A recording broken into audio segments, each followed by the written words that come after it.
الحمد لله نحمده ونستعينه ونستغفره ونتوب إليه ونعوذ بالله من شرور أنفسنا وسيئات أعمالنا من يهده الله فلا مضل له ومن يضلل فلا هادي له وأشهد أن لا إله إلا الله وحده لا شريك له وأشهد أن محمدًا عبده ورسوله صلى الله عليه وآله وصحبه وسلم تسليما كثيرا أما بعد. En cette journée du 29 de Shawwal 1444 de la hijra du prophète sallallahu alayhi wa sallam, qui correspond au 19 mai 2023, on continue l'étude des questions qui ont été relevées par Hafiz ibn Ahmad al-Hakami rahmatullahi alayh dans son livre A'lam al-Sunnah, et nous donnons la parole au lecteur pour qu'il lise la question numéro 10.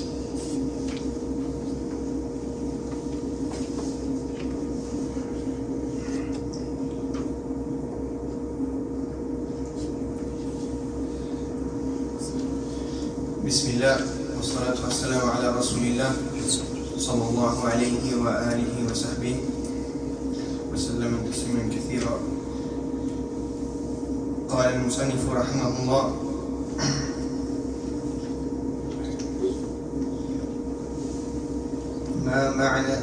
ما معنى إخلاص النية؟ ما معنى إخلاص النية؟ هو أن يكون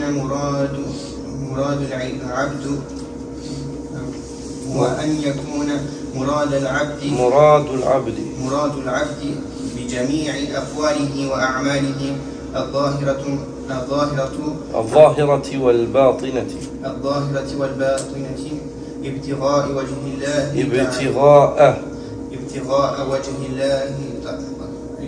الله تعالى.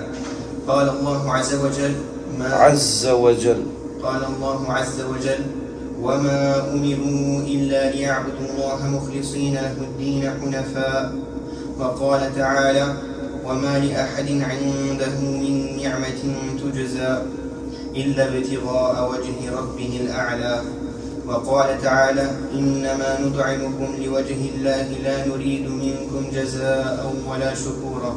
وقال تعالى: من كان يريد حرث الآخرة نزد له في حرثه ومن كان يريد حرث الدنيا نؤته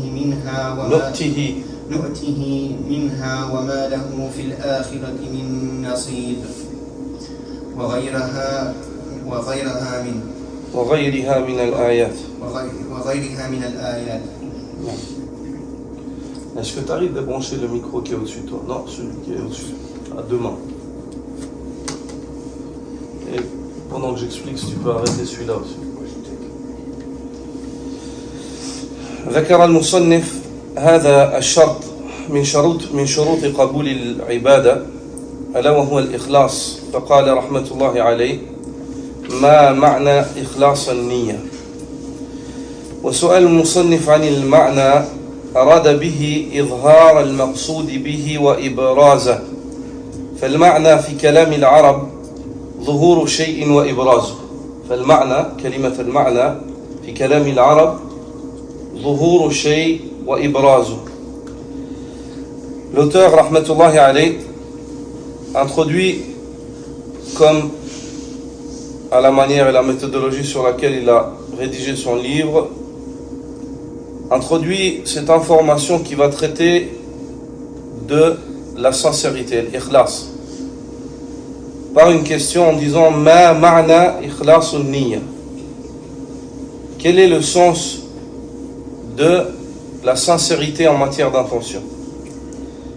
Et lorsque al-Musannif, l'auteur, rahmatullahi alayh, il questionne sur le ma'na, il veut par cela démontrer et mettre en valeur ou en évidence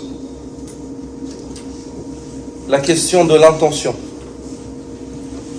Car dans la parole des Arabes, al-ma'na, c'est ظهور الشيء ظهور شيء وإبرازه. C'est le fait de mettre en évidence une chose, de la démontrer ainsi que de la mettre en valeur ou en évidence.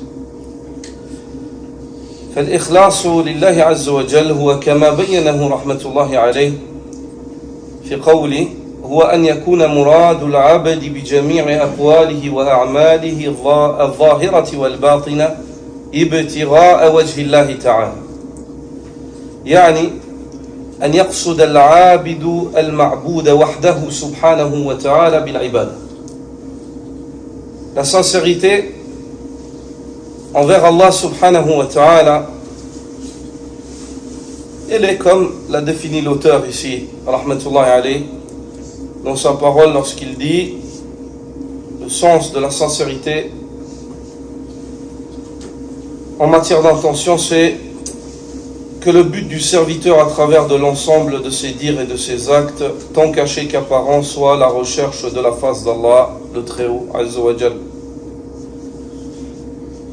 Il veut dire par cela que le but de celui qui adore soit celui qui l'adore. Que le but de celui qui adore soit celui qui l'adore et qu'il l'unifie dans le culte qu'il lui faut. C'est-à-dire que l'adorateur, par ses paroles et actes, par sa conviction et sa croyance, il ne recherche que la face d'Allah subhanahu wa ta'ala. Il ne voit personne. Il ne voit personne. Il n'y a que Allah subhanahu wa ta'ala. فمتعلق الإخلاص هو مراد يتوجه إليه العبد. Donc le point sur lequel traite la question de la sincérité, c'est le désir. Le désir, c'est celui que désire ou ce que désire le serviteur par son acte. Ce que désire le serviteur par son acte. C'est de cela que va traiter la sincérité. Il faut qu'il soit sincère. Qu'est-ce qu'il désire? Qui est-ce qu'il désire et qu'est-ce qu'il désire par son acte? Et lorsqu'il aura soigné son désir, c'est-à-dire celui qu'il désire et ce qu'il désire par son acte, et qu'il aura réussi à atteindre le salut en cela, à ce moment-là on parlera d'un homme sincère. On dira que c'est un homme qui est mukhlis, qui est sincère. فإن الذين يتوجه إليهم بالأعمال أنواع مختلفة. Ceci car ceux vers qui on se dirige par nos actes sont de catégories différentes. فتارة يتوجه العبد بعمله إلى الله تعالى وتارة يتوجه العبد بعمله إلى خلق الله. Ceux vers qui on se dirige par nos actes en tant qu'être humain, ils sont différents et variés. De temps en temps, l'homme par son acte, il se dirige vers Allah. Et son acte, il est dédié à Allah. Et de temps en temps, l'homme par son acte, il se dirige vers une créature parmi les créatures d'Allah. On ne parle pas que de l'adoration. Mais ça c'est, lorsqu'on traite de ce point-là, ceux qui peuvent être désirés par les actes, sache qu'ils sont multiples. Mais dans l'adoration, celui qui doit être désiré, c'est Allah seul unique et sans associés. فلا يتحقق الإخلاص إلا بكون المتوجه إليه هو الله وحده لا شريك له. Et la sincérité ne saurait se réaliser si ce n'est par le fait que celui qui est désiré par l'acte soit Allah, seul, unique et sans associé. Une personne sincère, dite mukhlis, une personne qui atteint l'ikhlas, c'est une personne qui par son acte ne désire qu'Allah subhanahu wa ta'ala. ويكون ذلك في جميع أعماله الظاهرة والباطنة. Et ceci, comme l'auteur le dit, il le réalise dans toutes ses œuvres, dans tous ses actes, qu'ils soient apparents ou qu'ils soient cachés. والحامل له هو ابتغاء وجهه تعالى. Et la chose qui le pousse à désirer Allah subhanahu wa ta'ala par son acte, apparent ou caché, c'est parce qu'il désire la face d'Allah. Il désire la plus belle des récompenses au paradis, Yawm al-Mazid, Ru'yatullah azza wa jal. Il désire regarder Allah azza wa jal et le contempler au paradis. Le plus grand des délices, c'est le fait de voir Allah azza wa jal. Wujuhu yawma idhin nadira ila rabbiha nadira. Ce jour-là, où certains visages seront resplendissants en train de contempler ou de contempler leur Seigneur. والحامل له هو ابتغاء وجه الله تعالى أي طلب مرضاته سبحانه فالابتغاء هو الطلب والإرادة. Et ce qui le pousse donc à désirer Allah, à être sincère dans le culte, à rechercher Allah par son acte, c'est parce qu'il désire le visage d'Allah Azzawajal, il désire l'agrément d'Allah subhanahu wa ta'ala, il désire par cela, lorsqu'on dit al-ibtira, c'est al-talab wal-irada. Al-ibtira, c'est-à-dire il désire fortement et il demande fortement l'agrément d'Allah subhanahu wa ta'ala par son acte. وأبين مما ذكره المصنف كما قال الشيخ صالح العصيمي حفظه الله هنا يعني في تعريف الإخلاص هناك يعني عبارة أبين وألخص مما ذكره حافظ الحكمي رحمة الله عليه وهي الإخلاص شرعا هو تصفية القلب من إرادة غير الله. الإخلاص شرعا هو تصفية القلب من إرادة غير الله. Il y a une manière d'exprimer la sincérité, une expression, une définition de la sincérité qui est plus simple et plus courte que ce qu'a évoqué le Hafiz al-Hakami lorsqu'il dit que la sincérité c'est le but du serviteur, c'est que le but du serviteur à travers l'ensemble de ses dires et actes, tant cachés qu'apparents, soit la recherche de la face d'Allah le Très-Haut. Ça c'est une définition qui est juste, mais il y a une manière plus simple encore de définir cela, comme le dit le Cheikh Salih al-Usaymi Hafidhahullah, lorsqu'il dit Al-ikhlasu shar'an huwa tasfiyatul qalbi min iradati ghayrillah. Al-ikhlasu shar'an huwa tasfiyatul qalbi min iradati ghayrillah. La sincérité dans la définition religieuse, dans la terminologie religieuse, c'est le fait d'épurer le cœur du désir de tout autre qu'Allah. Tasfiyatul qalb min iradati ghayrillah. C'est le fait que ce cœur-là, il soit vide. On le nettoie de tout autre désir qu'Allah subhanahu wa ta'ala.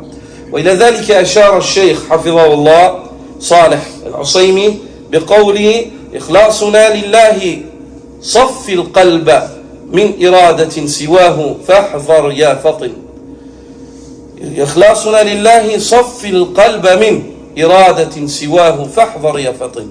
Il dit, notre sincérité envers Allah, elle consiste au fait d'épurer le cœur du désir de tout autre que lui. Fahdhar ya fatin. Prends garde, ô toi qui est perspicace, qui est doué d'intelligence, qui est doué d'un esprit éveillé. Ikhlasuna lillahi saffi al-qalba min iradati siwahu fahdhar ya fatin. Notre sincérité envers Allah consiste au fait d'épurer le cœur du désir de tout autre qu'Allah. Prends garde à cela, ô toi qui est doté d'un esprit éveillé. فالإخلاص يتحقق بشيئين. فالإخلاص يتحقق بشيئين. La sincérité, elle se voit réalisée par deux points. أن يكون المراد هو الله. Le fait que celui que tu désires par l'acte, c'est Allah subhanahu wa ta'ala. وأن يصف القلب من إرادة غير الله.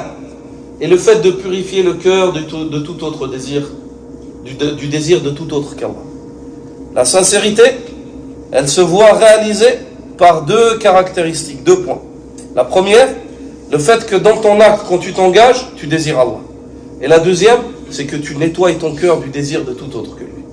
À ce moment-là, on dira d'un homme qui a réussi cela qu'il est mukhlas, qu'il est sincère. Al-ikhlasu fil lugha, la sincérité dans la langue des Arabes, le sens de cela, ma'naha صفاء يعني وزال عنه شوبة. صفاء وزال عنه شوبة. On dira akhlasa lorsqu'il a épuré. Yukhlisu lorsqu'il est pur. Il est pur et il sort toute chose qui ne fait pas partie de la chose essentielle. C'est-à-dire que si tu as un élément que tu vises, toute chose qui ne fait pas partie de lui, tu le sors. Ça, on appellera cela ikhlas. Et ici, dans la religion, c'est tout désir d'autre qu'Allah Azzawajal, tu le sors de ton cœur, c'est ça l'ikhlas. Tout désir d'autre qu'Allah derrière ton acte, tu le sors de ton cœur, c'est ça qu'on appellera al-ikhlas. وهناك آية توضح حقيقة الإخلاص وهي الآية من سورة النحل قول الله تعالى وإن لكم في الأنعام لعبرة نسقيكم مما في بطونه من بين فرث ودم لبنا خالصا سائغا للشاربين. Il y a un verset dans le Coran, dans Surat Al-Nahl, verset 66 de Surat Al-Nahl. Dans ce verset-là, Allah subhanahu wa ta'ala t'explique le sens, la réalité de l'ikhlas. C'est quoi la réalité de l'ikhlas? C'est quoi la réalité de l'ikhlas? Allah azza wa jalla dit wa inna lakum fil an'ami la'ibra. Vous avez très certainement dans le bétail des leçons, une leçon. نسقيكم مما في بطونه من بين فرث ودم لبنا خالصا سائغا للشاربين.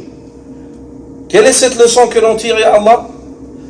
Nous vous abreuvons de ce qui est dans leur ventre, entre l'excrétion, les excréments, et le sang, surgit un lait pur, délicieux pour les buveurs. Il a employé le mot khalis. Il a employé le mot khalis pour décrire ce lait, pour dire qu'il est pur. Ça, c'est l'ikhlas. L'ikhlas, c'est le fait que ce lait-là qui sort, est-ce que tu vois une trace d'excrément? Est-ce que tu vois une trace de sang? Absolument pas. Il est épuré. Il est épuré. Sophia. Il en est ainsi pour le cœur du croyant. Le cœur du croyant monothéiste, qui est mukhlis, qui désire Allah Azza wa Jal, son cœur se voit purifié de toute chose qui ne fait pas partie de l'ikhlas. Son cœur se voit purifié de toute chose qui ne fait pas partie de l'ikhlas. Ou à la fin, le résultat de ce cœur-là, il est comme le résultat de cette boisson qui sort des ventres des bestiaux.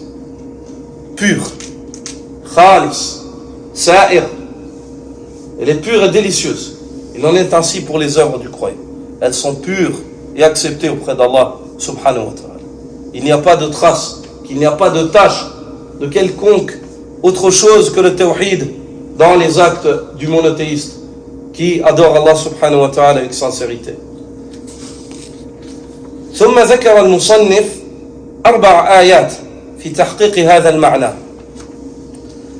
الأولى قوله تعالى وما أمروا إلا ليعبدوا الله مخلصين له الدين حنفاء ويقيموا الصلاة وحنفاء الآية ودلالتها على مقصوده رحمة الله عليه في قوله تعالى مخلصين له الدين.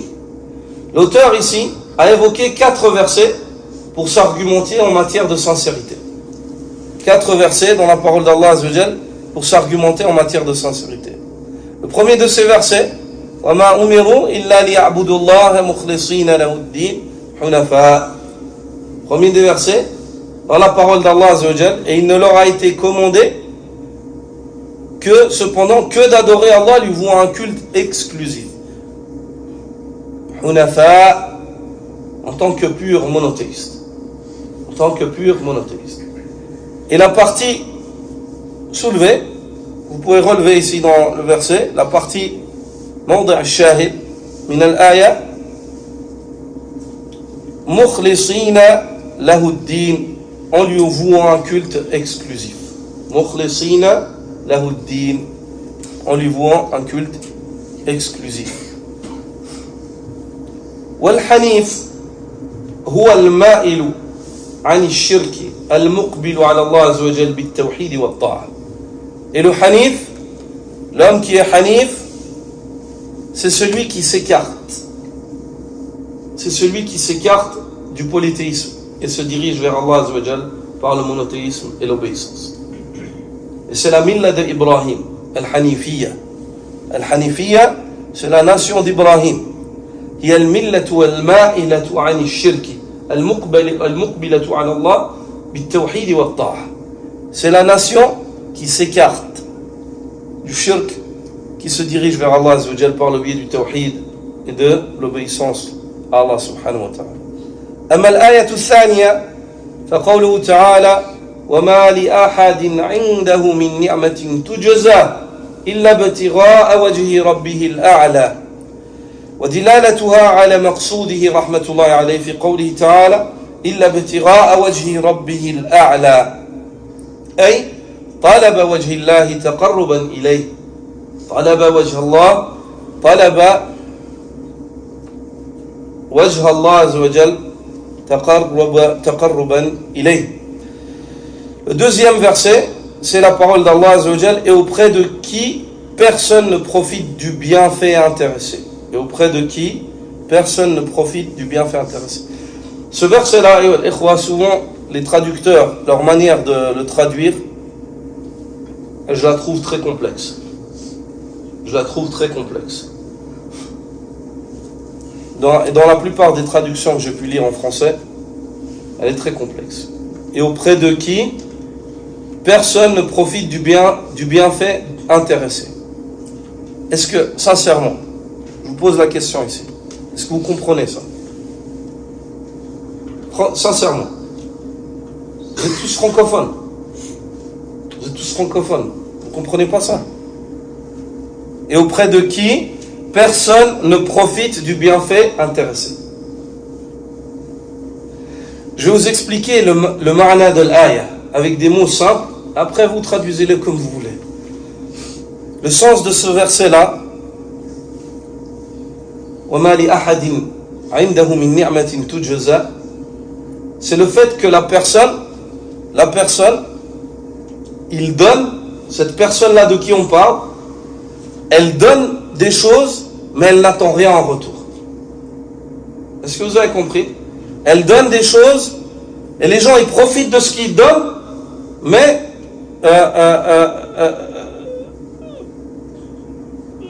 personne en fait, il donne pas parce qu'il attend quelque chose en retour de ces gens. Est-ce que vous avez compris? Je pense qu'il faudrait revoir la traduction de ce verset-là, à mon avis, et là, son interprétation.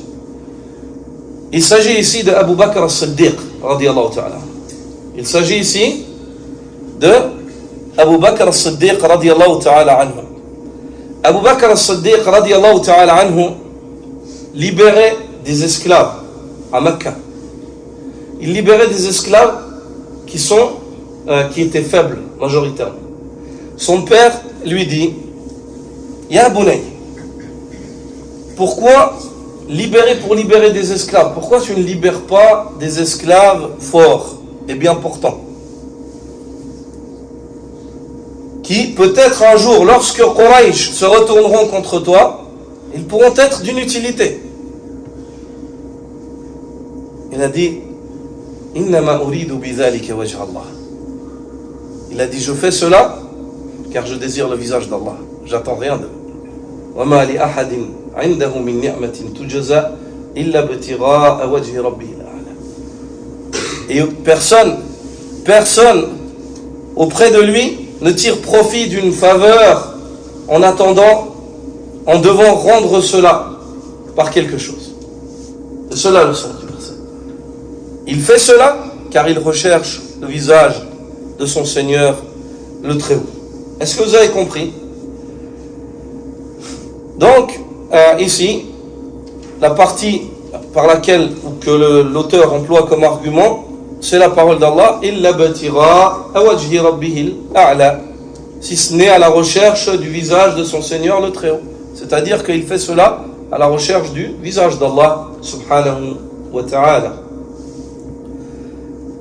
Al-ayatu al-thalitha, qawluhu ta'ala, innama nut'imukum liwajhi Allah, la nuridu minkum jaza'an wala shukura.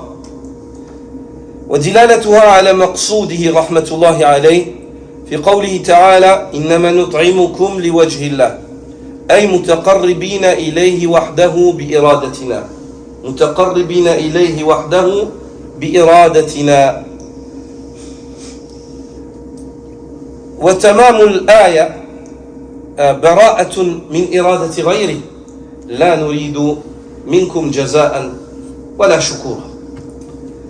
Le troisième verset, c'est la parole d'Allah subhanahu wa ta'ala, dans le sens du verset. Innama nut'imukum liwajhillah, la nuridu minkum jaza'an wala shukura. C'est pour le visage d'Allah que nous vous nourrissons. Nous ne voulons de vous ni récompense ni gratitude. Et ici, la partie pertinente par laquelle s'argumente l'auteur quant au chapitre, c'est Nut'imukum innama nut'imukum liwajhillah. Et nous ne vous nourrissons, et ce n'est que pour le visage d'Allah que nous vous nourrissons. Et ce n'est que pour le visage d'Allah que nous vous nourrissons. Et l'autre partie du verset, elle témoigne du fait qu'ils ont épuré leur intention de tout autre désir. Lorsqu'ils disent La nuridu minkum jaza'an wala shukura. Nous ne voulons ni récompense ni gratitude de votre part. Est-ce que vous avez compris? Non. Al-ayatul rabi'a, le 4e verset, قوله تعالى من كان يريد حرث الآخرة نزيد له في حرثه ومن كان يريد حرث الدنيا نؤتيه منها وما له في الآخرة من نصيب. La parole d'Allah Azza wa Jal, quiconque désire labourer le champ de la vie future, nous augmenterons pour lui son labour. Et quiconque désire labourer le champ de la vie présente, nous lui en accorderons de ses jouissances. Mais il n'aura de part dans l'au-delà. Il n'aura aucune part, il n'aura pas de part dans l'au-delà. وَدِلَالَةُ عَلَى الْمَقْصُودِ رَحْمَةُ اللَّهِ عَلَيْهِ قوله تعالى من كان يريد حرث الآخرة نزيد له في حرثه أي جزاء بالحسنى لمن أراد ما عند الله جزاء بالحسنى لمن أراد ما عند الله. Et la partie par laquelle il s'argumente dans ce chapitre, c'est la parole d'Allah Azza wa Jal, quiconque désire labourer le champ de la vie future, nous augmenterons pour lui son labour. Et ici, ce qu'il veut par cela, l'argumentation en matière de sincérité, elle est où? Il dit, c'est que l'homme, il est rétribué bil husna, de la meilleure des manières. On promet une rétribution de la meilleure des manières pour celui qui désire ce qu'il y a auprès d'Allah. C'est-à-dire, man kana yuridu harth al-akhirah, celui qui désire labourer les champs de la vie future, sa niya c'est quoi? C'est l'au-delà. C'est ce qu'il y a auprès d'Allah Azza wa Jal. Nazid lahu fi harthi. Allah Azza wa Jal promet de croître son labour, ce qu'Allah Azza wa Jal va lui préparer ici-bas et dans l'au-delà. ومع قوله من كان يريد حرث الدنيا نؤته منها جزاء له بالسوء ومع قوله تعالى وما له في الآخرة من نصيب أي ما له من حظ. Et ceci avec la parole d'Allah Azza wa Jal quant à celui qui désire labourer le champ de la vie présente, nous lui accorderons des jouissances, mais il n'aura pas de part dans l'au-delà, c'est-à-dire il sera mal rétribué, conformément à la niya qu'il a vu. Jaza as-su wafqa niyati. Jaza as-su wafqa niyati. Il trouvera une mauvaise rétribution conforme à son intention.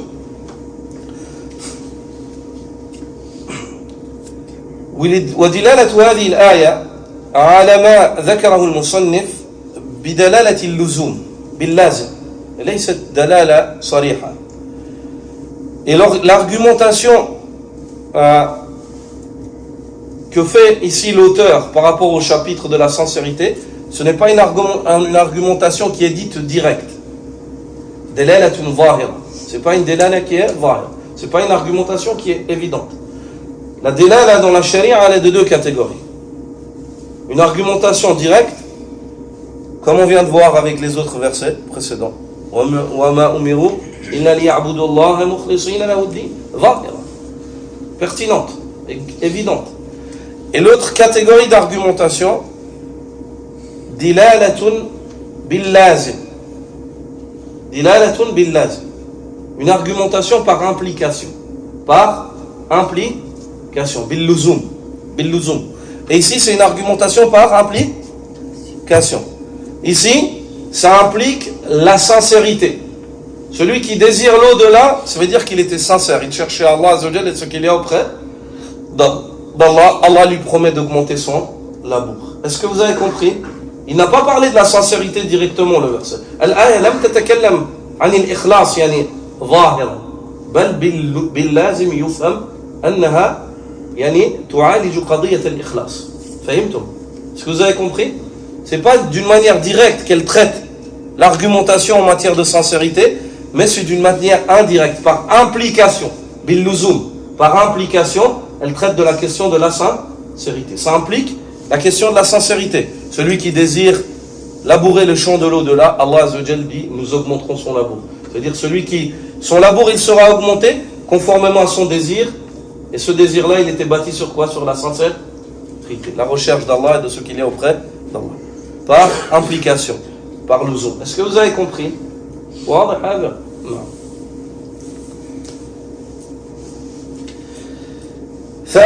فالأعمال باعتبار القصد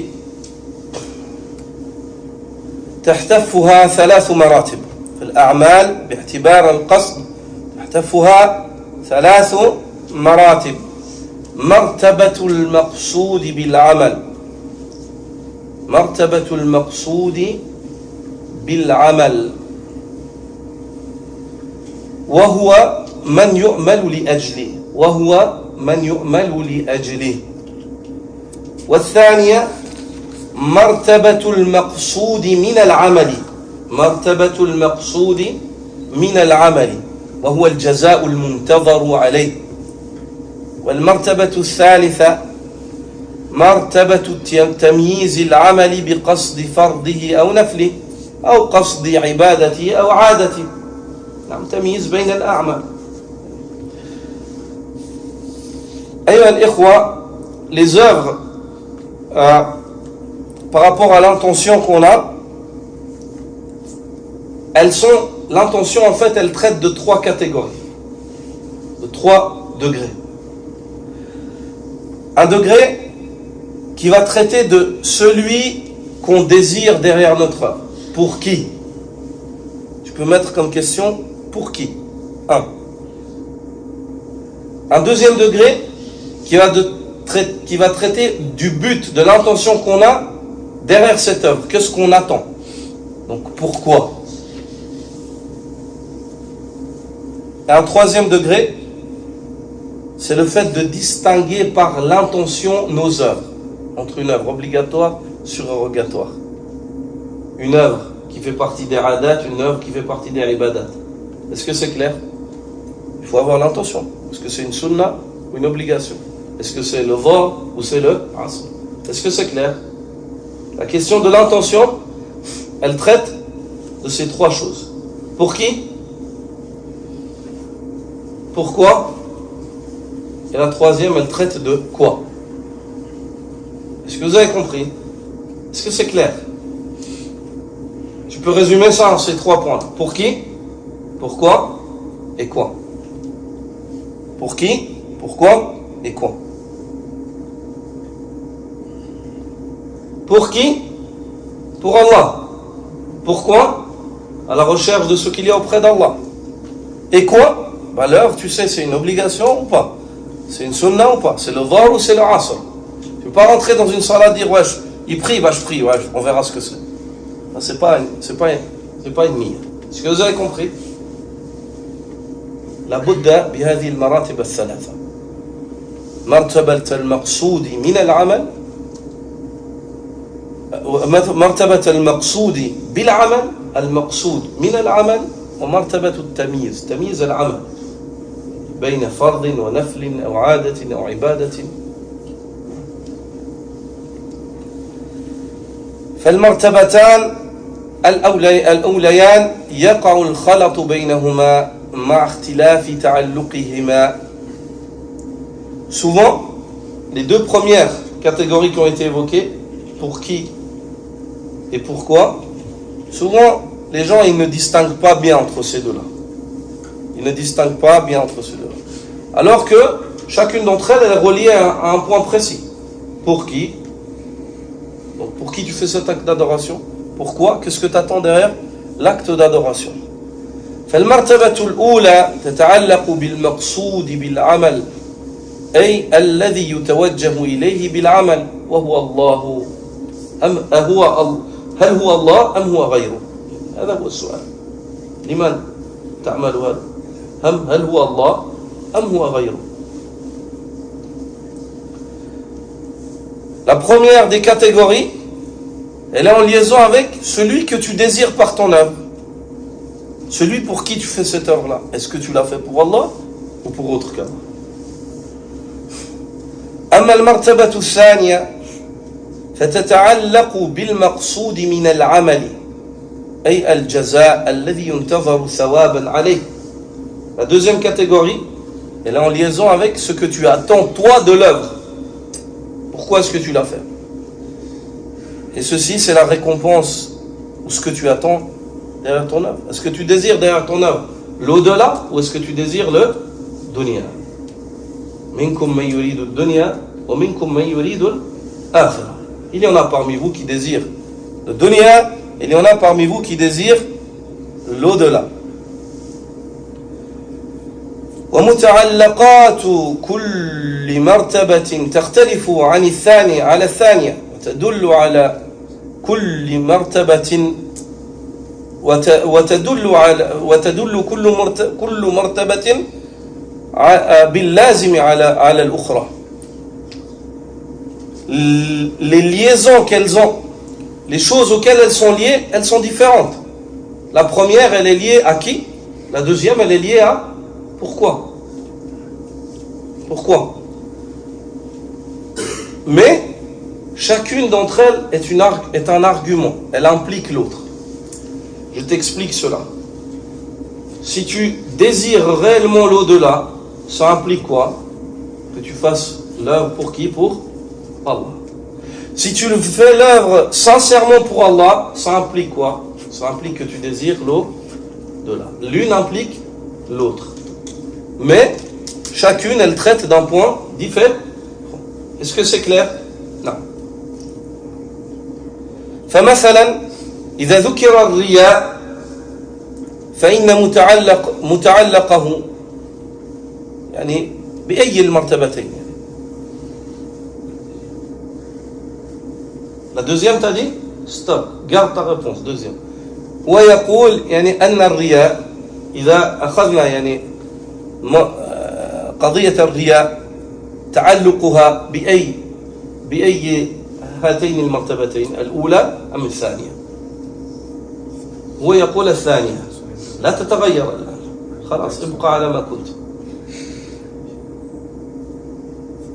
La deuxième? لا الأولى والثانية. الاثنين؟ لا أبدا غلط. أنت سياسي. هذه سياسة نوع من السياسة. اختار الجوابين أظن الأولى. الأولى؟ أظن الأولى. أحسنت. Lorsqu'on parle de l'ostentation, les frères, l'ostentation, dans lequel de ces deux degrés elle va traiter? Avec lequel de ces deux? On a parlé, on a un degré, c'est pour qui tu fais l'œuvre, l'autre degré, c'est pourquoi tu l'as fait. Dans lequel des deux degrés? Le premier ou le deuxième? Pour qui ou pourquoi? Vous comprenez la question? Ou bien je m'explique pas bien? Pour qui? Qui d'autre? Réponds. Lui il a dit pourquoi? Lui il a dit les deux, ça c'est la réponse des politiciens. Ils visent large comme ça, ils auront toujours raison.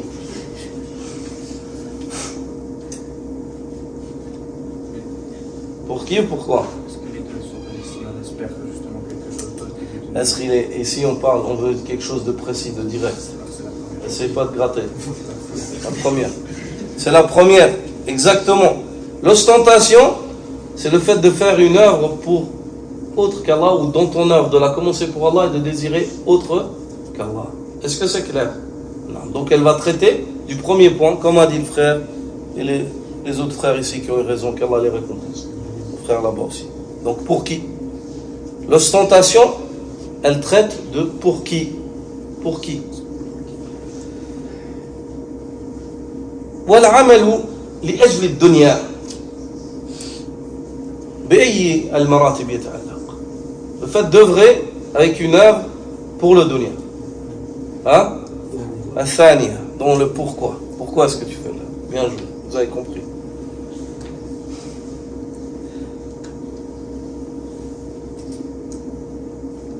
وفهمتم الآن أن الإخلاص يقابله أمران. Et vous avez compris maintenant avec ça que ce qui va en opposition à la sincérité, c'est deux choses. C'est deux choses. Al-riya, l'ostentation. وإذا ذكر الرياء بالإفراد يتناول السمعة. يتناول السمعة. Et lorsqu'on évoque l'ostentation tout seul, elle englobe aussi al-sum'a, le désir d'être entendu ou d'être évoqué, le prestige, le désir du prestige. والأمر الثاني إرادة الدنيا بالعمل الصالح. Et la deuxième des choses qui fait opposition à l'ikhlas, c'est le fait de désirer une chose du dunya par une œuvre par laquelle on doit désirer l'au-delà.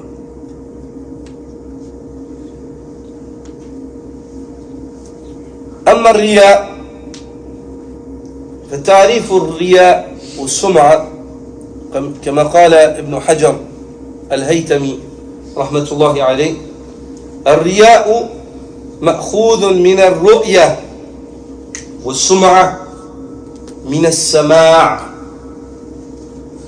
Ibn Hajar al-Haytami رحمة الله عليه dit الرياء, l'ostentation, c'est pris de ru'ya, le fait d'être vu, l'envie d'être vu. والسمعة, c'est pris d'as-sama', l'envie d'être entendu, l'envie d'être entendu. Même si une fois de plus, je vous le dis, lorsque Ar-Riya est évoqué tout seul, il englobe as-sum'a. Il englobe as-sum'a. Al-Hafidh ibn Hajar, quant à lui, rahmatullah alayhi, dit فالرياء يتعلق بحاسة البصر والسمعة تتعلق بحاسة السمع. الرياء, l'ostentation, elle est reliée avec le sens de la vue. Tu as envie de tirer la vue des gens, que ce sens-là il vienne vers toi, des autres. Et le sum'a تتعلق بحاسة السمع. Et le sum'a, elle est reliée avec le sens de l'ouïe. Tu as envie d'attirer leurs oreilles, tu as envie qu'ils t'entendent, qu'ils t'écoutent. Al-Hafidh dit toujours dans le Fath الرياء هو إظهار العبادة لقصد رؤية الناس لها فيحمد صاحبها. الرياء, c'est le fait d'exprimer l'adoration ouvertement devant les gens avec l'intention d'être vu, afin qu'ils te voient et puis qu'ils te louent pour cette adoration. Ils disent Masha'Allah. Le deuxième des points, qui faisait entrave à l'ikhlas, c'est lequel?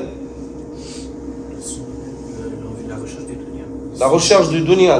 La recherche du dunya par une œuvre pieuse. La recherche du dunya, iradatul dunya, bi'amalin salihin. Bi'amalin salihin. Il est rapporté de Ubay ibn Ka'b, radiyallahu ta'ala anhu, que le prophète sallallahu alayhi wa sallam a dit بشر هذه الأمة بالتيسير والسناء والرفعة بالدين والتمكين في البلاد والنصر فمن عمل منهم بعمل الآخرة للدنيا فليس له في الآخرة من نصيب. Ubay ibn Ka'b radiyallahu ta'ala anhu rapporte et dit que le prophète sallallahu alayhi wa sallam a dit annonce la bonne nouvelle à cette communauté de la facilité qu'Allah lui accorde ainsi que de la supériorité de l'élévation par la religion et de la domination sur terre et du secours d'Allah.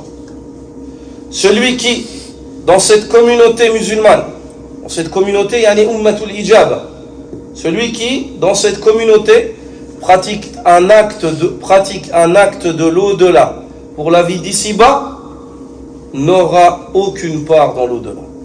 Celui qui, de cette communauté, pratique un acte de l'au-delà pour la vie d'ici-bas, avec l'intention d'ici-bas, il n'aura aucune part dans l'au-delà. Parmi les alamat, parmi les manières par lesquelles l'homme peut jauger, évaluer sa personne, c'est le fait qu'il voie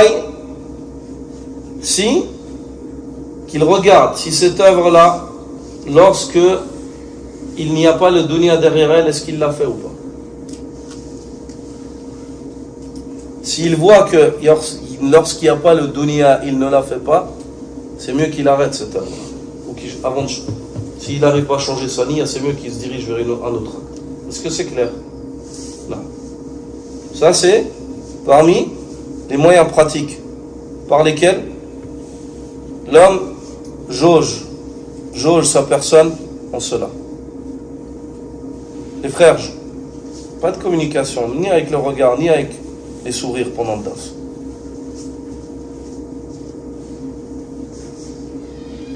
وعن أبي هريرة رضي الله تعالى عنه أن النبي صلى الله عليه وسلم قال: من تعلم علما مما يبتغى به وجه الله عز وجل لا يتعلمه إلا ليصيب به عرضا من الدنيا لم يجد عرف الجنة يوم القيامة. Abu Huraira radiallahu ta'ala anhu dit, le prophète sallallahu alayhi wa sallam a dit: celui qui apprend une science par le biais de laquelle on est censé rechercher le visage d'Allah, quant à lui, il ne l'apprend pas si ce n'est afin d'atteindre un bien mondain, qu'il sache qu'il ne sentira pas l'odeur du paradis Yawm al-Qiyamah.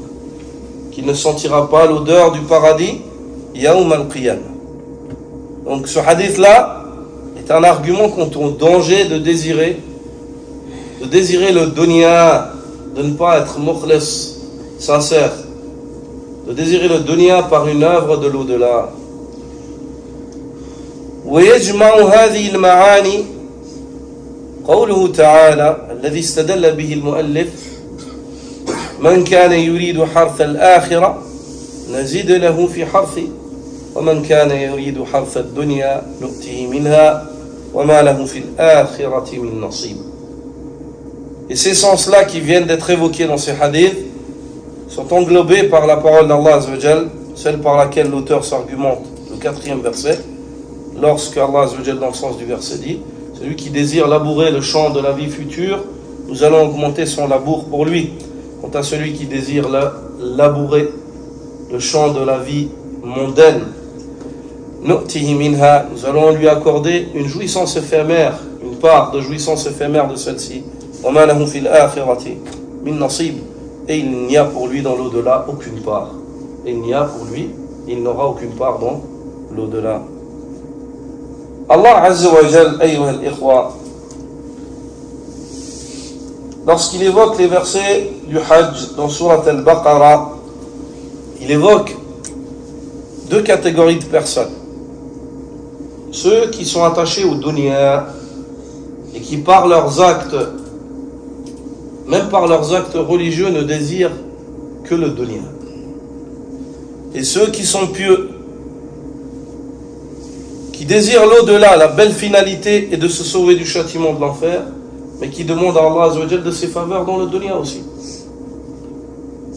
Allah subhanahu wa ta'ala dit: فَمِنَ النَّاسِ مَنْ يَقُولُ رَبَّنَا آتِنَا فِي الدُّنْيَا وَمَا لَهُ فِي الْآخِرَةِ مِنْ خَلَاقٍ. Il y a parmi les gens ceux qui disent: ô notre Seigneur, accorde-nous ici-bas. Toutes leurs demandes, elles sont liées au dunya. Il n'y a jamais l'akhirah dedans. وَمَا لَهُ فِي الْآخِرَةِ مِنْ خَلَاقٍ. Qu'ils sachent qu'ils n'ont aucune part dans l'au-delà. وَمِنْهُمْ, et il y en a parmi eux, مَنْ يَقُولُ رَبَّنَا آتِنَا فِي الدُّنْيا حَسَنَةً وَفِي الْآخِرَةِ حَسَنَةً وَقِنَا عَذَابَ النَّارِ. Il y en a parmi eux qui disent: ô notre Seigneur, accorde-nous une bonne part ici-bas, ainsi qu'une bonne part dans l'au-delà, et préserve-nous du châtiment de l'enfer. L'imam Ibn Kathir relate dans le tafsir de ce verset-là, selon Abdullah ibn Abbas radiyallahu anhuma, annahu qala كان قوم من الأعراب يجيئون إلى الموقف فيقولون اللهم اجعله عام غيث وعام خصب وعام ولاد حسن. Il y en a parmi, Ibn Abbas dit, il y a parmi les Bédouins qui venaient se tenir à Arafat, puis ensuite ils invoquaient.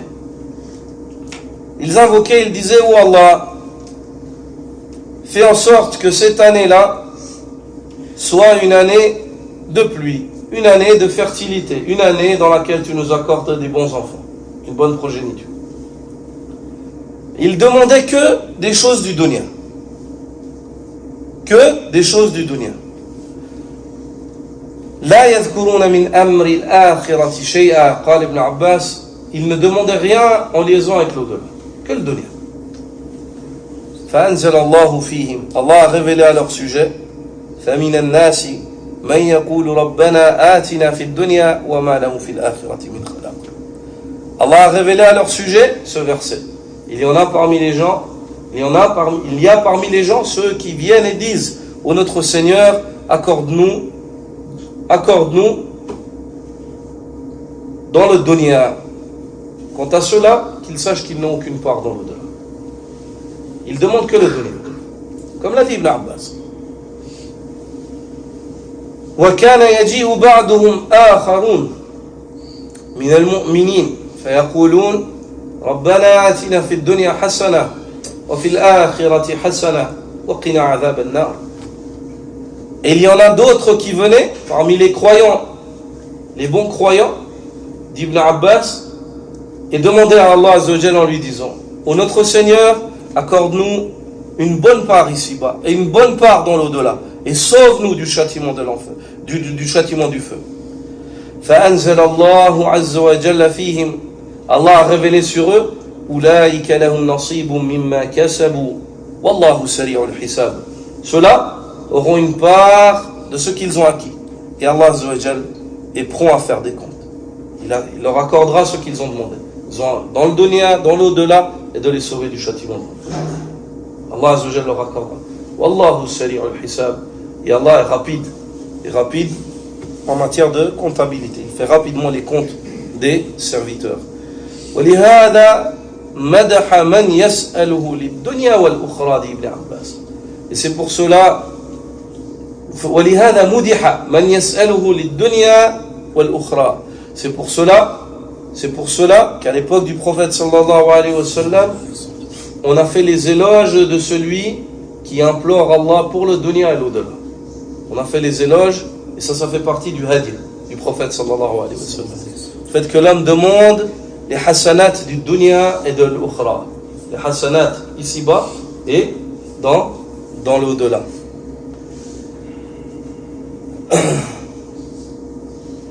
كم بقينا في صلاة العشاء؟ 14 minutes. هذه قضية معلومة بالضرورة فإن الله لا يقبل من العمل إلا ما كان له خالصا وما ابتغي به وجهه. Cette question-là, tout croyant la comprend et la connaît. Il n'y a pas besoin d'expliquer cela longuement. Le fait qu'Allah subhanahu wa ta'ala n'accepte pas une œuvre qui n'a pas été faite pour lui d'une manière exclusive et par laquelle on n'a pas désiré son visage. Allah Azza wa Jalla n'accepte pas une œuvre si ce n'est qu'elle soit faite pour lui et par laquelle on désire son visage, sa face, Jalla Jalalu. Et Abu Huraira radiyallahu ta'ala anhu rapporte du prophète sallallahu alayhi wa sallam qu'il est dit قال الله تعالى أنا أغنى الشركاء عن الشرك من عمل عملا أشرك معي فيه غيري تركته وشركه. Allah le Très-Haut dit, je suis celui qui se passe le plus d'un associé. Quiconque accomplit une œuvre dans laquelle il m'associe autrui, je l'abandonne lui ainsi que son association. Je l'abandonne lui ainsi que son association. وهذا الأمر أمر عظيم وهو أمر الإخلاص فإن هذه القضية هي القضية التي أقضت مضاجع الصالحين فما عالجوا شيئا أشد عليهم من نياتهم وإخلاصهم. Cette question-là est une question très importante, une question qui a perturbé tout homme vertueux avant nous. Tout homme vertueux avant nous. Elle a détruit leur couette. Ils ont quitté leur lit pour cette question-là, la question de l'ikhlas, la question de la sincérité. Ils ont lutté contre leurs âmes, contre leur être, pendant de longues années à la recherche de la sincérité. Et parmi les signes de l'homme sincère, c'est que l'homme sincère ne se voit jamais assez sincère. Parmi les signes de l'homme sincère, c'est que l'homme sincère, il doute toujours de son manque de sincérité. Jamais il témoigne qu'il désire par l'œuvre Allah Azza wa Jal comme il se doit. Jamais il oserait. Jamais il oserait.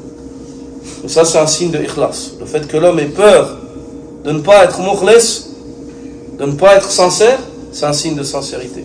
Et le fait que l'homme témoigne de sa sincérité, ceci n'est pas un signe de sincérité. Le fait que l'homme dise « je suis sincère », ceci est un signe de manque de sincérité. C'est un signe de manque de sincérité.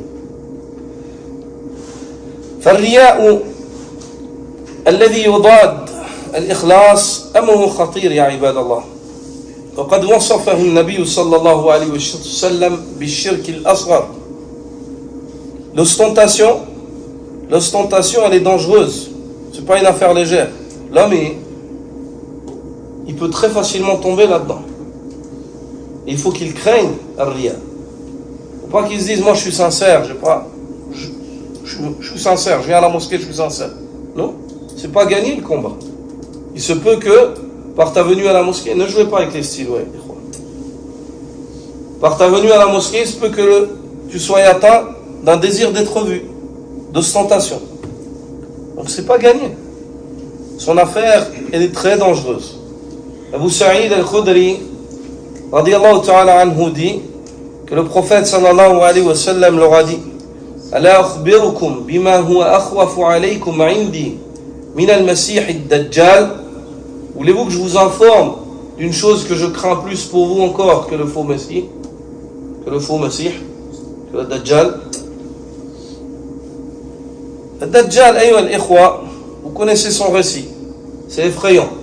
Un homme qui vient dans un temps d'épreuve, avec des épreuves, au point où le prophète sallallahu alayhi wa sallam nous demande de chercher le refuge auprès d'Allah Azza wa Jal contre cette créature durant chaque salat. À la fin de chaque salat. Tata'awwadh min arba' wa minha min fitnatil masih ad-dajjal. Tu cherches refuge contre 4 choses, et parmi elles, le fait de chercher refuge contre la tentation du faux messie. Le prophète sallallahu alayhi wa sallam dit Voulez-vous que je vous informe d'une chose que je crains plus pour vous encore que le messie ad-dajjal? Qalu bala ya Rasulallah. Ils dirent bien sûr au messager d'Allah Qala ash-shirku al-khafi yaqumu ar-rajul fayusalli fayuzayyinu salatahu lima yara min nadari ar-rajul. Je crains plus pour vous que le Dajjal, le petit polythéisme, le shirk caché, pardonnez-moi, le shirk caché, le polythéisme caché. Et il a expliqué ce que cela veut dire. Le fait que l'homme se lève, qu'il embellisse sa prière à l'idée que quelqu'un le regarde. Le prophète sallallahu alayhi wa sallam craignait cela pour nous beaucoup plus que le Dajjal. Certains parmi Ahlul Ilm évoquent, en se basant sur ce hadith, que celui من عصم من الرياء سيعصمه الله عز وجل من الدجال لأنه من الذين يحققون التوحيد من الذين يحققون التوحيد. Certains parmi Ahlul Ilm se sont argumentés sur ce hadith et ont dit celui qui est préservé de l'ostentation, Allah le préservera même du Dajjal.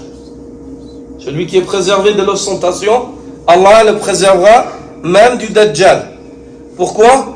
Car il fait partie de ceux qui ont réalisé pleinement le Tawhid. Il réalise pleinement le Tawhid pour lequel Allah Azza wa Jal a créé les djinns et les hommes. Abu Bakr as-Siddiq radiyallahu ta'ala anhu rapporte du prophète sallallahu alayhi wa sallam qui lui a dit: Ya Aba Bakr, la shirku fikum akhfa min dabib an-naml walladhi nafsi biyadihi. La shirku fikum akhfa min dabib an-naml. Karra sallallahu alayhi wa sallam. Abu Bakr as-Siddiq dit que le prophète sallallahu alayhi wa sallam un jour lui a dit: le polythéisme en vous, il est plus dissimulé que les pas d'une fourmi par celui qui détient mon âme en ses mains. Il a répété: le polythéisme en vous, dans cette communauté, il est plus dissimulé que les pas d'une fourmi. Est-ce qu'ils sont discrets les pas d'une fourmi ou pas? Une fourmi elle est noire, tu la vois pas, et ses pas, tu les entends pas.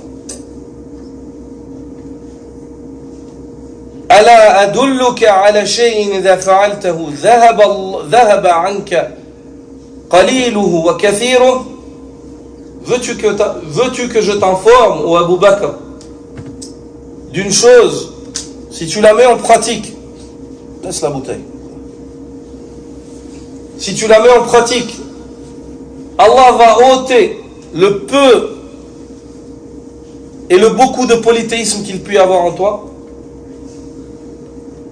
قل اللهم إني أعوذ بك أن أشرك بك وأنا أعلم وأستغفرك لما لا أعلم.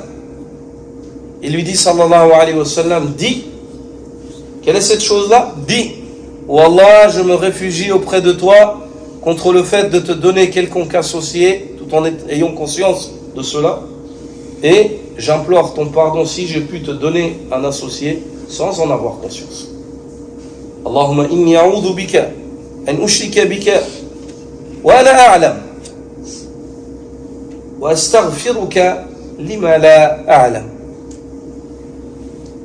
وكان من دعاء عمر بن الخطاب أمير المؤمنين رضي الله تعالى عنه أنه يقول: اللهم اجعل عملي كله صالحا واجعله لوجهك خالصا ولا تجعل فيه لغيرك شيئا.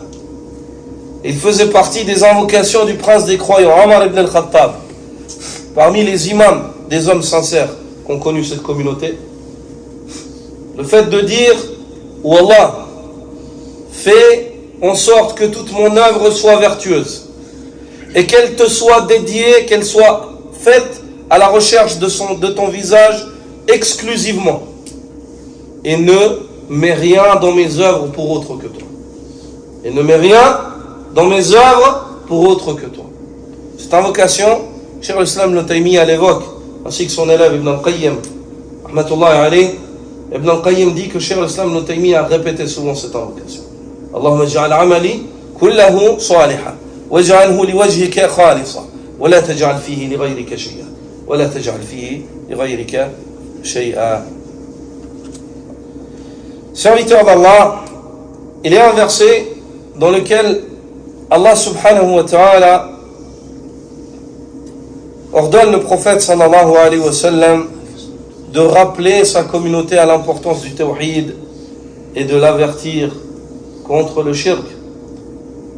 Ce verset-là, à la fin de Suratul Kahf, dans la parole d'Allah: قُلْ إِنَّمَا أَنَا بَشَرٌ مِثْلُكُمْ يُوحَى إِلَيَّ أنما إلهكم إله واحد.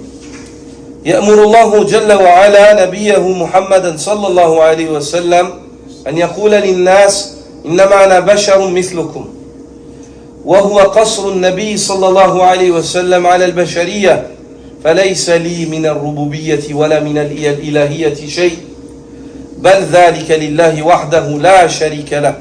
وأوحي إلي أن توحدوا وأوحى إلي تعالى أن توحدوه. أمرني أن توحدوا أن أأمركم بأن توحدوا الله تعالى.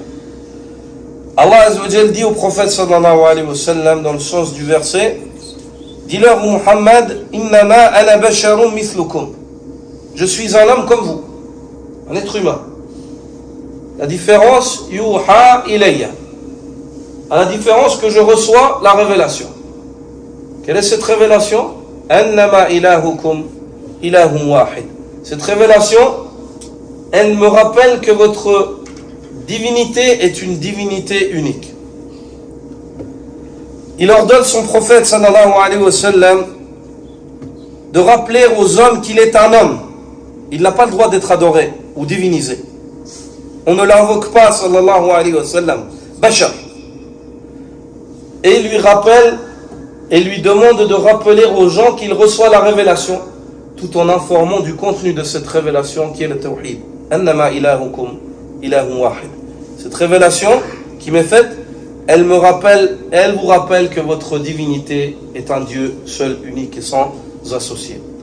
فمن كان يرجو لقاء ربه أي يخاف المصير إليه ويأمل لقاء الله ورؤيته فليعمل عملا صالحا وهو ما كان موافقا لشرع الله مقصودا به وجهه ولا يشرك بعبادة ربه أحدا أي لا يرائي بعمله بل لا بد أن يريد به وجه الله وحده لا شريك له وهذان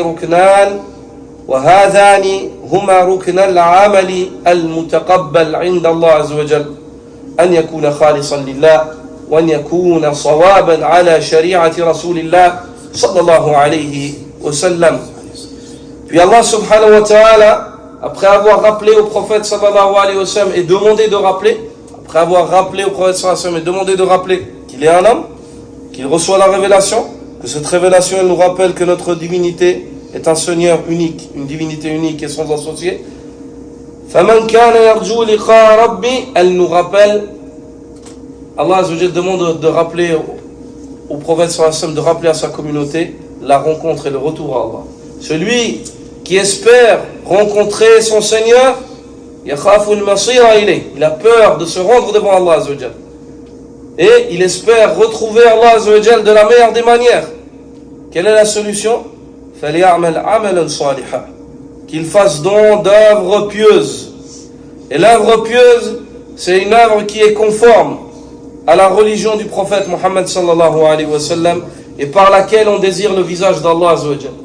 C'est une œuvre qui est conforme à la religion du prophète Muhammad sallallahu alayhi wa sallam et par laquelle on désire le visage d'Allah. Puis il y a l'avertissement vis-à-vis de ceux qui abolissent les œuvres. Wala yushrik bi'ibadati rabbihi ahada. Et que celui qui désire Allah Azza wa Jal, ne donne aucun associé à Allah dans le culte. Qu'il ne donne aucun associé. Même le plus petit des associationnismes, même le fait de se dire « Ah, il me voit, ah, il m'entend cet homme, ah, j'aimerais bien qu'il me voie, même cela. On ne parle même pas de l'adoration des statues ou des mausolées. Non, on parle en tant que monothéiste, même le fait de dire, de penser à autre, dans ton culte à autre qu'Allah. De dire « Ah, j'aimerais bien qu'il me voie, qu'il écoute ma récitation, ou qu'il voit mon recours, mon sujoud, ou ainsi de suite. » Oui, ce truc. Imam Ibn al-Qayyim, ayyuha al-ikhwa, dit au sujet de ce verset-là, Ay kama annahu ilahun wahid, comme Allah Azza wa Jalla est une divinité unique, qui est la seule des divinités à mériter d'être adorée, wala ilaha siwa, il n'y a de droit d'adoration, personne d'autre n'a le droit d'être adoré si ce n'est lui. Fakadhalika yanbaghi an takuna al-ibadatu lahu wahda. Donc, par conséquent, ceci implique que l'adoration doit lui revenir dans son entièreté, seul, unique et sans associé, vu qu'il est unique. فكما تفرد بالإلهية يجب أن يفرد بالعبودية. Tout comme Allah Azza wa Jal a démontré qu'il est unique dans le caractère divin, il est primordial donc qu'on témoigne, qu'on l'unifie, c'est-à-dire pas qu'on l'unifie, qu'on témoigne, qu'on l'adore seul, unique et sans associé. Qu'on l'adore seul, unique et sans associé. فالعمل الصالح هو الخالي من الرياء المقيد بالسنة. L'œuvre vertueuse d'Ibn al-Qayyim, c'est celle qui est vide d'ostentation et qui est bâtie, qui est attachée ou restreinte à la sunna du prophète sallallahu alayhi wa sallam. Cheikh Ibn Uthaymin rahmatullah alayhi dit: Al-ikhlasu lillahi fil ibadati ma'nahu ألا يحمل العبد ألا يحمل العبد إلى العبادة إلا حب الله تعالى وتعظيمه ورجاء ثوابه ورضوانه. La sincérité envers Allah Azza wa Jal dans le culte comprend le fait que l'homme ne soit poussé à l'adoration d'Allah Azza wa Jal que par l'amour qu'il a pour Allah et la vénération et l'espoir qu'il a de la récompense auprès d'Allah Azza wa Jal, ainsi qu'à la recherche de son agrément. C'est pour cela qu'Allah subhanahu wa ta'ala dit le cheikh lorsqu'il parle du prophète Muhammad sallallahu alayhi wa sallam dans Surat al-Fath, il évoque et dit, ainsi que de ses compagnons, Muhammadun Rasulullah والذين معه أشداء على الكفار رحماء بينهم تراهم ركعا سجدا يبتغون فضلا من الله ورضوانا. Muhammad, messager d'Allah, ceux qui sont avec lui sont rudes avec les négateurs et miséricordieux entre eux. Tu les vois constamment en recours, constamment inclinés, sujjada et prosternés. Pourquoi ils font cela? يبتغون فضلا من الله ورضوانا. Ils font cela à la recherche des faveurs d'Allah et de son agrément. L'imam Ibn al-Qayyim dit من أراد بعمله غير وجه الله ونوى شيئا غير التقرب إليه وطلب الجزاء منه فقد أشرك في نيته وإرادته. Celui qui désire par son œuvre autre que le visage d'Allah Azza wa Jal et a pour intention le fait de s'approcher vers cet autre qu'Allah Azza wa Jal, et il recherche d'être rétribué par autre qu'Allah. فقد أشرك في نيته وإرادته. Il a donné des associés à Allah Azza wa Jal dans son intention et dans ce qu'il désire. والإخلاص أن يخلص لله في أفعاله وأقواله وإرادته ونيته. Et la sincérité, c'est le fait qu'il soit sincère pour Allah Azza wa Jal et envers Allah dans ses actes, ses paroles, ce qu'il désire et ce qu'il a comme intention. وهذه هي الحنفية ملة إبراهيم التي أمر الله بها عباده كلهم. Ceci, c'est la Hanafiya, la nation d'Ibrahim, la nation monothéiste, celle par laquelle Allah Azza wa Jal ordonne tous ses serviteurs. ولا يقبل من أحد غيرها. Et Allah n'acceptera jamais autre que celle-ci comme nation pour ses serviteurs. Tu peux venir être fatigué toute la journée avec du shirk et des autres voies, Allah n'acceptera jamais cela de toi. Ce qu'il accepte, c'est le monothéisme, le tawhid. وهي حقيقة الإسلام. Et elle est la réalité même de l'islam. الذي قال الله عنه ومن يبتغي غير الإسلام دينا فلن يقبل منه وهو في الآخرة من الخاسرين. Elle est la réalité même de l'islam, celui au sujet duquel Allah Azza wa Jal dit, celui qui désire une autre religion que l'islam, ceci ne sera jamais accepté de lui et il sera dans l'au-delà du nombre des perdants. وهي ملة إبراهيم. Et c'est la nation d'Ibrahim. التي من رغب عنها فهو من أسفه السفهاء. C'est la nation d'Ibrahim, celle dont celui qui s'écarte de cette nation-là, il fait partie des plus faibles d'esprit. Il fait partie de ceux qui sont les plus faibles en matière d'esprit. Serviteurs d'Allah, la finalité de l'ostentation, c'est l'enfer malgré les lourds efforts. La finalité de l'ostentation, c'est l'enfer, et ceci malgré les lourds efforts. Abu Huraira radiyallahu ta'ala anhu dit, Sami'atu Rasulallah sallallahu alayhi wa sallam yaqul, j'ai entendu le prophète sallallahu alayhi wa sallam dire, Inna awwala an-nasi yuqda yawm al-qiyamati alayhi rajulun istushhida fa'utiya bihi fa'arrafahu ni'amahu fa'arafaha. La première des personnes sur laquelle la sentence sera levée le jour de la résurrection, c'est un homme qui est mort martyr. On le ramènera et on le fera reconnaître les faveurs qui lui ont été accordées, il les reconnaîtra les unes après les autres. On lui dira, qu'as-tu donc fait de ces faveurs? Il dira, j'ai combattu pour toi, oh Allah, jusqu'à ce que j'ai trouvé la mort. On lui dira, tu mens.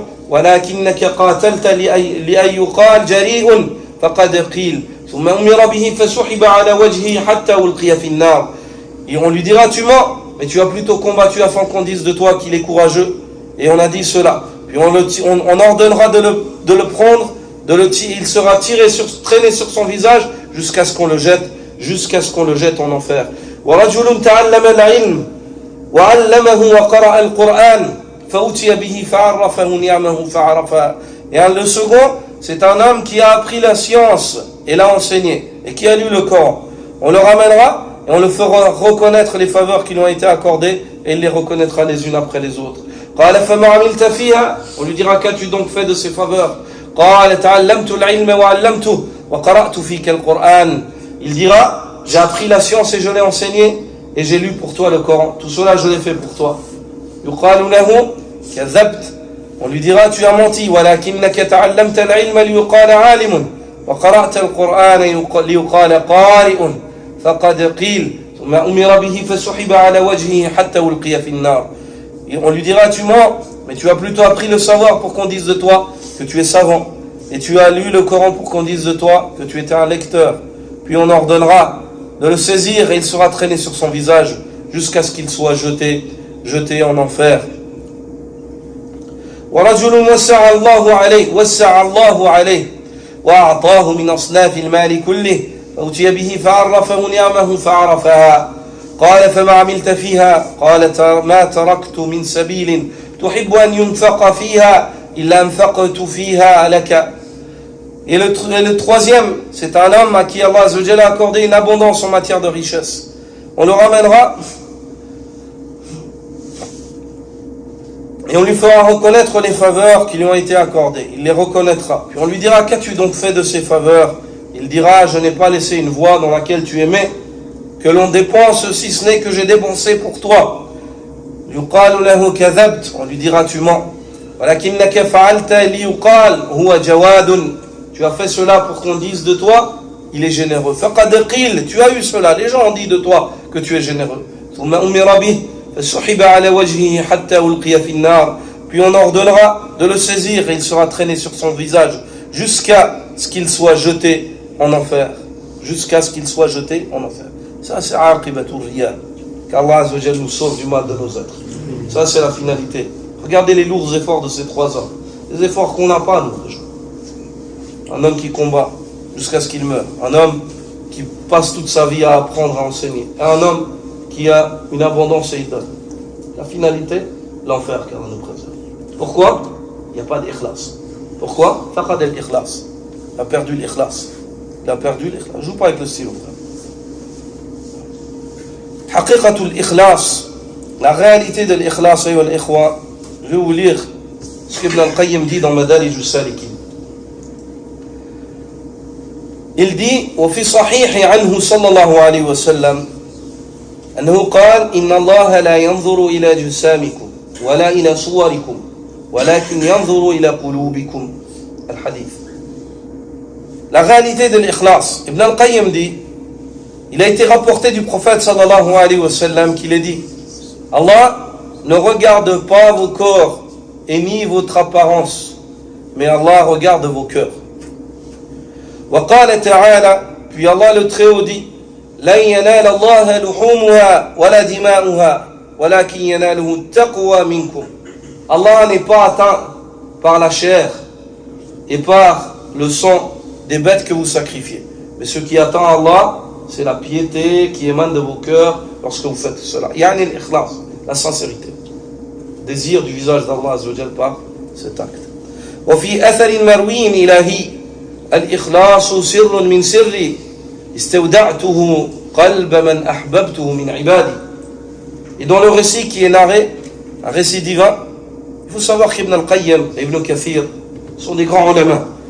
Des fois, ils narrent ce qu'on appelle l'Israéliyat, les récits des fils d'Israël. Ils narrent. Des fois, ils disent وفي الأثر المروي. Il ne dit pas de qui vient l'Athar. Ça fait partie de l'Israéliyat. Il y a dans le récit divin où la parole d'Allah est narrée, soi-disant, Allah le Très-Haut aurait dit Al-ikhlasu sirrun min sirri. La sincérité, c'est un secret parmi mes secrets. استودعته قلب من أحببته من عبادي. Je l'ai déposé dans le cœur de ceux que j'ai aimés parmi mes serviteurs. La sincérité est un secret parmi mes secrets. Je l'ai déposé dans le cœur de ceux que j'ai privilégiés, j'ai aimé parmi mes serviteurs. وقد تنوع ابن القيم dit وقد تنوعت عباراتهم في الإخلاص والصدق والقصد واحد. Et la manière de définir la sincérité et la véracité chez les savants, elle est variée. Mais le but final, c'est le même. C'est le fait de désirer Allah Azza wa Jal sincèrement. فقيل هو إفراد الحق سبحانه وتعالى بالقصد في الطاعة. Il a été dit que la sincérité, c'est le fait de vouer un culte exclusif à Allah Azza wa Jal, d'avoir pour but Allah Azza wa Jal d'une manière exclusive dans nos actes d'obéissance. وقيل تصفية الفعل عن ملاحظة المخلوقين. C'est le fait d'épurer l'acte du désir d'être vu par les créatures. وقيل هو التوقي من ملاحظة الخلق حتى عن نفسك. C'est le fait de s'écarter, de se préserver du désir d'être vu par les créatures. Au point même où l'homme, il ne s'intéresse même plus à lui-même quand il est mukhlis. Ça ne lui intéresse pas ce qu'il pense lui de lui. Il veut savoir ce qu'Allah pense de lui. Non. والصدق التنقي من مطالعة النفس. Quant à la véracité, c'est le fait que l'homme se détache de prendre en considération sa personne. C'est-à-dire, il ne se considère pas. Il veut qu'obéir à Allah Azza wa Jalla. والمخلص لا رياء له والصادق لا إعجاب له. L'homme sincère, il n'est pas ostentateur, il n'est pas ostentatoire. Et l'homme véridique, il ne se complaît pas. L'homme sincère, il ne recherche pas à être vu. Et l'homme qui est véridique, ses œuvres, elles ne lui plaisent pas. Il ne se dit pas, Masha'Allah, j'ai fait ci ou je vais arriver à ça. La i'jaba lahu. ولا يتم الإخلاص إلا بالصدق. Et la sincérité pleine ne saurait être réalisée que par le biais de la véracité. ولا الصدق إلا بالإخلاص. Et l'homme véridique ne peut être véridique s'il n'est pas sincère. ولا يتمان إلا بالصبر. Quant à ces deux-là, elles ne peuvent être réalisées que par le biais de la patience d'Ibn al-Qayyim. Tu peux ni être sincère, ni être véridique. Tu ne peux pas être sincère sans être véridique. Et tu ne peux pas être véridique sans être sincère. Et tu peux ni être sincère ni véridique si tu n'es pas patient. Ibn al-Qayyim. Tu peux ni être sincère ni véridique si tu n'es pas patient. وقيل من شهد في إخلاصه الإخلاص احتاج إخلاصه إلى إخلاص. Il a été dit, celui qui voit dans sa sincérité une sincérité, qu'il sache que sa sincérité a encore besoin de sincérité. Subhanallah. Est-ce que vous avez compris cela? من شهد في إخلاصه الإخلاص احتاج إخلاصه إلى إخلاص. Celui qui voit en sa sincérité une sincérité, qu'il sache que sa sincérité a encore besoin de sincérité. Il n'a pas encore atteint la sincérité. Non. فنقصان كل مخلص في إخلاصي بقدر رؤية إخلاصي. فنقصان كل مخلص في إخلاصي بقدر رؤية إخلاصي. Et le manquement de chaque homme sincère en matière de sincérité, il réside dans le fait de se voir lui-même sincère. Et le manquement de chaque homme sincère en sincérité, c'est chaque fois qu'il se voit avoir atteint, il se dit avoir atteint lui-même la sincérité. فإذا سقط عن نفسه رؤية الإخلاص صار مخلصا مخلصا. Lorsque, dit Ibn al-Qayyim, lorsqu'il se voit plus sincère, il voit qu'il n'arrive pas à être sincère. Il se dit, je ne suis pas assez sincère. Chaque fois, il se voit manquant en sincérité. Il dit, à ce moment-là, il devient sincère et il devient mukhlis, c'est-à-dire, il est sincère, wa mukhlas et ukhlisa. C'est-à-dire, il est sincère et il a été purifié de ne pas être sincère. Il a été purifié de ne pas être sincère. Il est élu et choisi par Allah subhanahu wa ta'ala. وقيل الإخلاص استواء أعمال العبد في الظاهر والباطن. Il est dit que la sincérité, c'est le fait que les œuvres du serviteur extérieur, elles ressemblent à ce qu'il y a dans son intérieur. C'est-à-dire son intérieur et son extérieur, ils soient égaux. Certains des Sahaba disaient لا تخاف من عمر فإن باطنه كظاهره. N'aie pas peur de Omar. Ce qu'il y a à l'intérieur de lui, c'est ce que tu vois en apparence. C'est-à-dire, il ne cache pas ce qu'il y a. Ce qu'il y a à l'intérieur de lui, dans son secret, c'est ce que tu vois en apparence. Il n'est pas du tout hypocrite. La yunafiq radiyallahu ta'ala anhu. Warriya'u an yakuna zahirahu khayran min batini. Et l'ostentation, c'est le fait que son côté extérieur soit meilleur que son côté intérieur. والصدق في الإخلاص أن يكون باطنه أعمر من ظاهره. Et la véracité en matière de sincérité, l'homme véridique en matière de sincérité, c'est le fait que son intérieur soit bien meilleur que son extérieur. Que son intérieur soit bien meilleur que son extérieur. وقيل الإخلاص نسيان رؤية الخلق بدوام النظر إلى الخالق.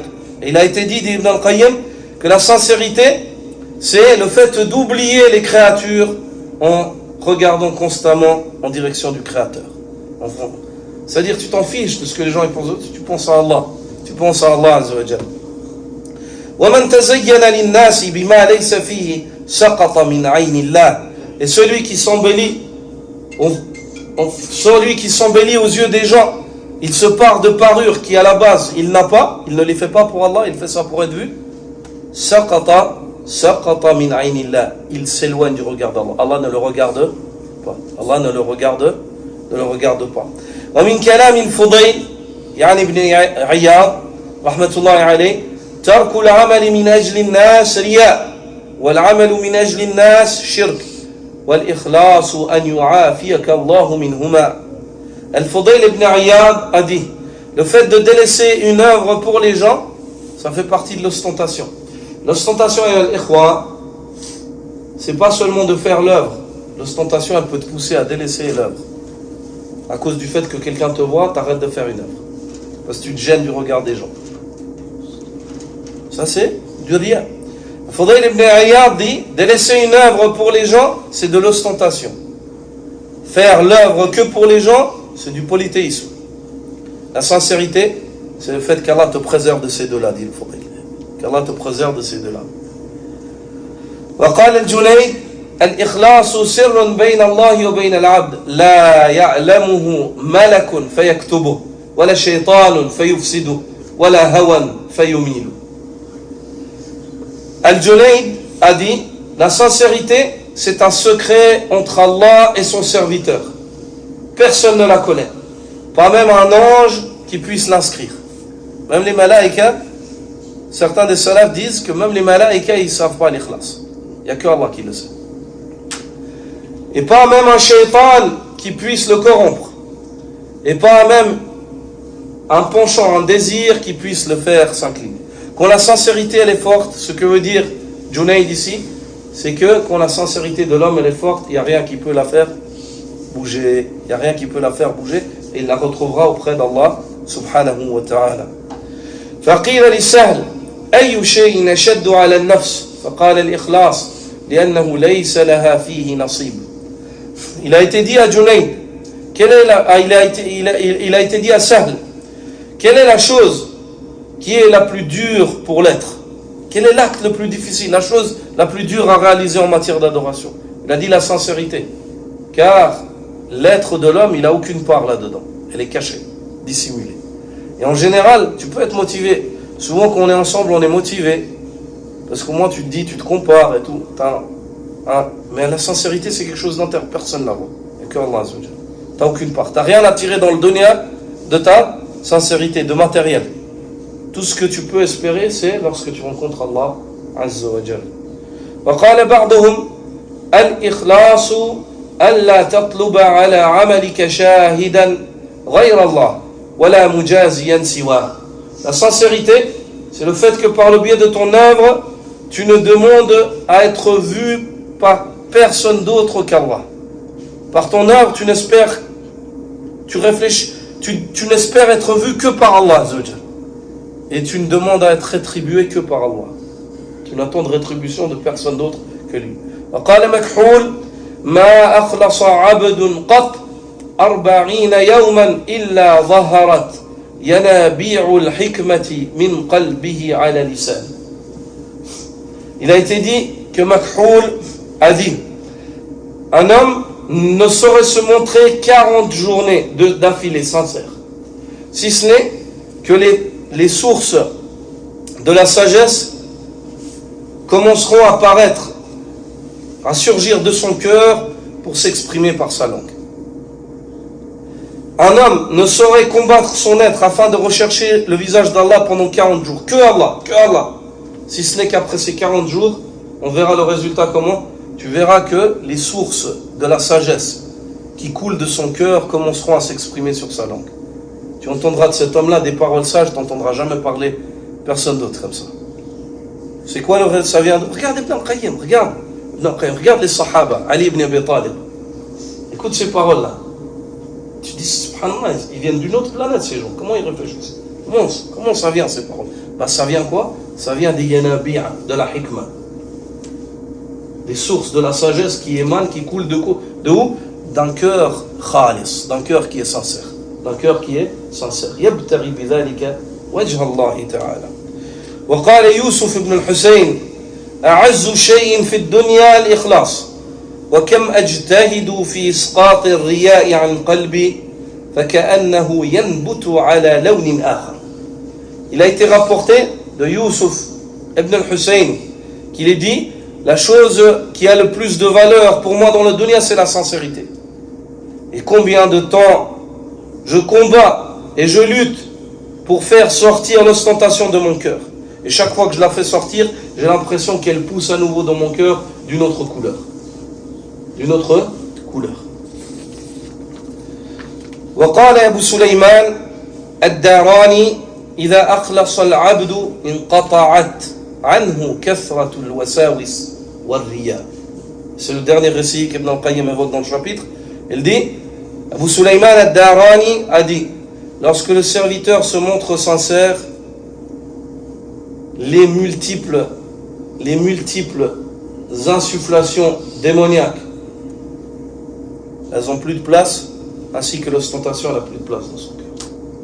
Plus il est sincère avec Allah Azzawajal, moins le shaitan il a d'espace, et moins il désire autre qu'Allah subhanahu wa ta'ala par son œuvre. سبحانك اللهم وبحمدك أشهد أن لا إله إلا أنت أستغفرك وأتوب إليك.